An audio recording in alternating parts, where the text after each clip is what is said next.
Hi అండి, అందరికీ నమస్కారం. Welcome to my channel. ఈ వీడియోలో ఉద్యోగులకి గుడ్ న్యూస్ అండి. వారం రోజుల్లో ఉత్తర్వులు, దానికి సంబంధించిన పూర్తి సమాచారం అయితే ఈ వీడియోలో ఉంది. వీడియోని ఎక్కడ కానీ స్కిప్ చేయకుండా ఎండ్ వరకు చూసినట్లయితే పూర్తి ఇన్ఫర్మేషన్ అర్థమవుతుంది. వీడియోకి ఒక లైక్ చేయండి ఫ్రెండ్స్. ఇక విషయానికి వచ్చినట్లయితే సాధారణ బదిలీల గడువు 31 వరకు పొడిగింపండి. ఉద్యోగులకు సాధారణ బదిలీలను గడువు అయితే ఈ నెల 31 వరకు అయితే ప్రభుత్వం పొడిగించింది. సో ఈ నెల 5 నుంచి 20వ తేదీ వరకు బదిలీ ప్రక్రియ జరిగేలా మొదట ప్రభుత్వం ఉత్తర్వులు ఇచ్చింది. అయితే పలు శాఖల్లో బదిలీల ప్రక్రియ గందరగోళంగా మారింది. గైడ్లైన్స్కు అనుగుణంగా ప్రక్రియ జరగడం లేదంటూ వివిధ విభాగాల నుంచి ఉద్యోగులు ఆందోళనలకు దిగారు. సో దీంతో ప్రక్రియను ఈ నెల ఆఖరు వరకు పొడిగిస్తూ ఆర్థిక శాఖ స్పెషల్ సిఎస్ రామకృష్ణారావు శనివారం ఉత్తర్వులు జారీ చేశారండి.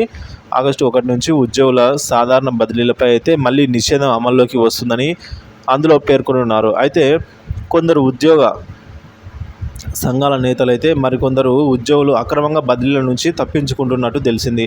అందులో భాగంగా కొన్ని శాఖల్లో బదిలీలు అయితే ప్రస్తుతానికి వాయిదా పడ్డాయి. కాబట్టి ఈ మేరకు ఈ నెల 31వ తేదీ వరకు కూడా ఈ బదిలీల ప్రక్రియ అనేది సాధారణ బదిలీల గడువు 31 వరకు పొడిగించడం అయితే జరిగింది ఫ్రెండ్స్.